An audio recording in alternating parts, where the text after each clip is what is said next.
Okay, so today we're looking at the Sony SmartWatch 2.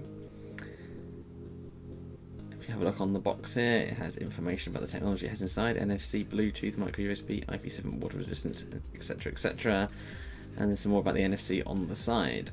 They're pretty happy with that technology within. Okay, so let's take this thing out of the box. Is a reasonably well packaged device actually. Feels quite premium-ish, though it is quite fiddly to get out with those little tabs on the side. Okay, so you just slide the plastic front off like this, and you have the watch itself. Press the little button down and it will just come out just like this. Okay, so in the box we have your Runtastic activation code that you should never use. Lots of information, warranty things, all stuff like that, different languages, etc, etc. No one's interested in those.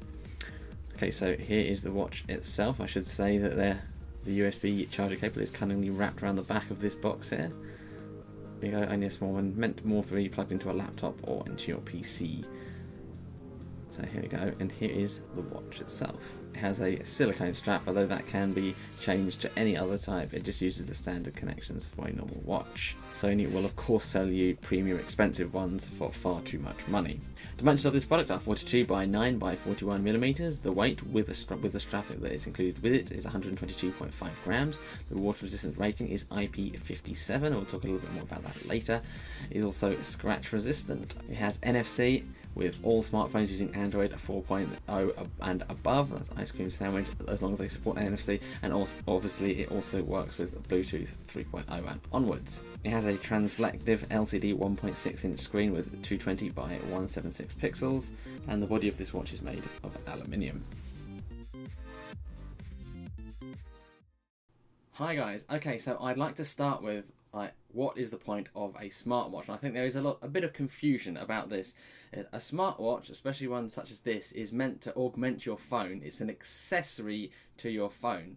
So, whereas if you look at something like the Galaxy Gear, for instance, it's almost its own device, so you can like talk into it and things like this, and that's not necessary. Like, listen, I don't even know what hardware is in here. Sony don't tell anyone, because it doesn't matter. All of the processing is done on your phone, and that sends the data to this and shows it on the screen. And all it is for like notifications. So say you can look, oh, someone's messaged me. No, I can leave it till later. So you don't need to get my phone out, put it away again, get it out again. And if it's important, and you can go, I need to take this, etc, etc, and things like that. That is what it's for. It's just meant as an accessory. So when you're standing there talking into your watch like this, or worse, you're trying to type a text message on a screen this size, I mean, in my opinion, you look a little bit silly, because you've got a phone. This is a very small phone, but you've got a phone with a bigger screen, and it's much easier to type on. So, you know, there we go. Anyway, enough about that. The Sony SmartWatch 2. So my first things first. When I got it out of the box, it was like it looks like modern, like a modern stylish thing. What I did find is it doesn't really work with.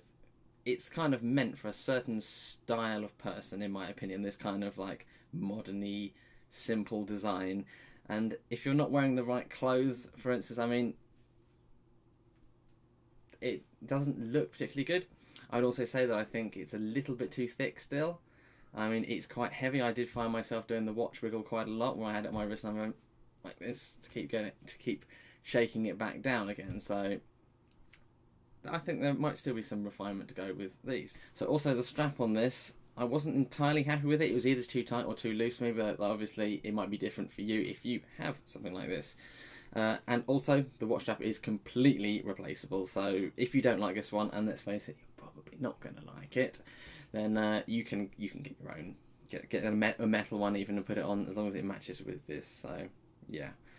Another thing about the aesthetics around here, this little rim around here, yeah, is quite easy to scratch. I mean, you probably can't see. I'll do a close up later on, but yeah, I have done a little tiny bit of a scratch, and I was only wearing it for 2 weeks to test it, and I already managed to scratch it along there. So yeah, although the glass is scratch resistant, this bit around the outside apparently isn't.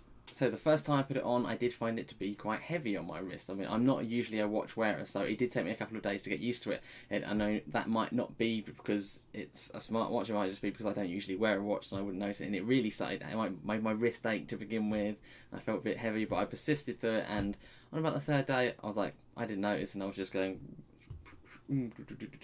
all the time. Okay, so let's talk about the functions and features of this smartwatch. Of course, it has the standard watch features, obviously. I think a lot of people forget about that. It has the time, date, all things like that. It has a light that you can, a little app, you can press it and it will just shine bright, do a complete bright white, so you can like, I mean, it's not great as a torch, but you know, gives you a little bit of light if you need to see where you're going in the dark.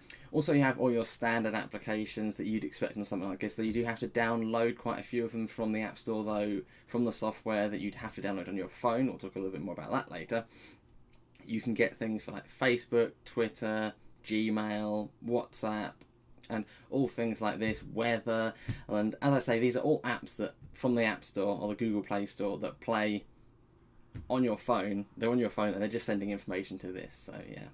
And you can get custom watch faces and things like that. So one little gripe I do have about the functions and features of this watch is that the three bottom Android buttons here, they don't have any backlighting at all. So if it's dark, you're stabbing around in the dark and like hoping you're gonna hit the right one. I mean, it's like there was only 3 and it isn't too difficult to get it, but it was kind of one minor niggle that I found when using it at night. I'd be like, I'd have to tap it like 3 times to try and find the right place to get the touch on the button. So that was a minor little niggle I had with it. Okay, so let's talk about the setup of this. Now, we tried it with like a Samsung Galaxy S4 with the NFC. We first tried it without doing the NFC, and which was like almost impossible to set it up on that. So in the end, we just resorted to you just put it on it against the phone. A couple of seconds later, boom, it works. It automatically downloads the things you need. Now, if you don't have NFC, like with the test phone that I have, because obviously I'm an iPhone user, so I had to get an Android phone to use it with, like a really cheap Android phone, and it was a bit more difficult to set it up with. You have to download 2 separate apps off the App Store, and there's like some cunningly named other apps that are quite similar, and it can be a bit of a hassle to set up. But saying that, I did occasionally find that the Bluetooth was disconnecting and reconnecting, and the problem with this is the watch itself doesn't tell you that it just vibrates on your wrist when it connects, and then goes like vroom, when it disconnects, but there's no kind of notification on the screen to tell you that this is happening. But if you look at your phone, I mean, the first time I was like, well, that's weird. What's the notification? And then I looked at my phone and it said, oh, disconnected, reconnected, and I was like, okay, so yeah. That could be, of course, like the phone I have to use with it not being very good, so it might be different for you, but it's worth keeping in mind. Okay, so let's talk about the usability of the watch. Now, I found it's quite zippy when you're going to and fro from the pages, as you can see here as we scroll through some of the menus.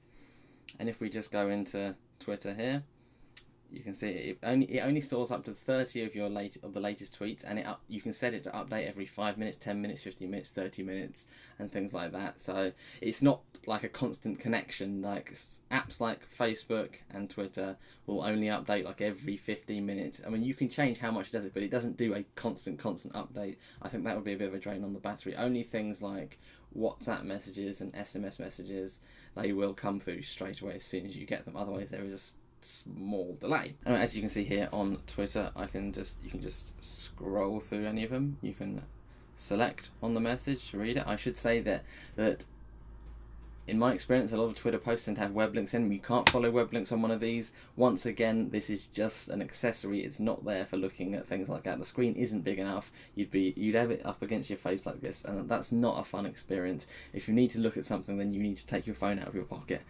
and look at it on a proper size screen. So you just use the right hand button here and click the envelope there, and there we go. It all clears. You can go press the home button, back to the main menu.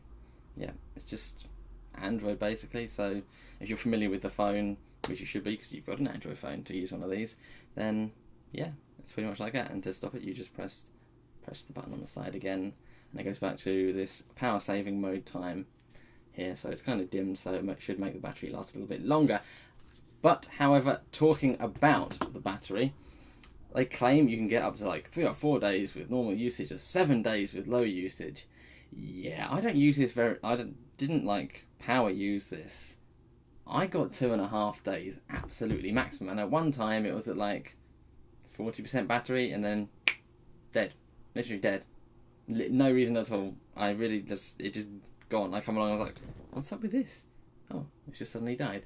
But I charged it up and it hadn't done that again since, so yeah. Like, I do say that, like, my iPhone's done that same trick to me before as well, so, you know, maybe it's something that just, with electronic devices, that happens. Okay. Okay, and talking about battery life and the charging, your charging connector, which is right here, goes in this little point. Now, because this has to be waterproof, it can be very, very fiddly to get out like this. And it just plugs straight in like this. Straight in like this. There we go. Just like that. I don't know, I have no idea if you can see that properly. I've got a tiny little screen. I can't see. Anyway, it's like that. If you want the watch to be waterproof, you have to make sure that this is in like this. Okay, so let's talk about the little niggles I have with this. As I mentioned before, it can have up to 30 messages incoming at once, and when you do that and you initially select on it, it can get very, very laggy. I mean, I think this is something again to do with the Bluetooth connection, but it can feel really kind of, come on, you end up stabbing at the screen, you don't know if you've pressed it or if it's gone in the wrong position. It's like, why is it not clearing? And then it'll be like, and then suddenly everything will appear and you can go boom boom, clear it off. I mean, once you get used to it, you have it on, you press it, dum dum dum dum dum dum dum dum dum dum dum dum dum, like that, and just like that, and you'll make the noise as well because, you know, it's just fun, isn't it? Okay, let's quickly talk about the waterproof rating of this. It is IP57. If we look on Wikipedia right here, we can see what that is. The 5 is relevant to the solid particle protection, so that's dust protected. And then there's 7 is immersion up to 1 meters in water. Okay, so to answer the question, is it worth buying the Sony SmartWatch 2? I don't really know. I mean, all the functions that it has, it works so well. I mean, there are a few small niggles. I mean, some of these could be fixed with software, and some maybe in the next generation. So, I think it's down to personal preference. I can't tell you, yes, you should definitely buy this watch, or no, you definitely shouldn't buy this watch, because it comes down. All I can tell you is that the features work. I didn't have too much problems with it. There were a few little niggles that we've already spoken about, but other than that, it all works very well. So the only thing that I can say to you really in conclusion is that I wore this smartwatch for 2 weeks. I really enjoyed the functionality of it, but at the end of the 2 weeks I took it off and I didn't miss using it the next day. Okay guys, thank you very much for watching, and thank you for liking, sharing and subscribing and all that good stuff. Now let me know in the comments, what do you think of smartwatches? Do you think they're going to be catching on this year? Is it something that you're willing to invest in now? Or are you going to wait and see if it's going to be more of a fad and that people are just going to go, nah, actually can't be bothered with that. Is it going to be another like mini disc or something like that? So yeah, let me know what you think down there. Thank you very much for watching, and we're going to finish on the waterproof test of this watch. I'll see you next time.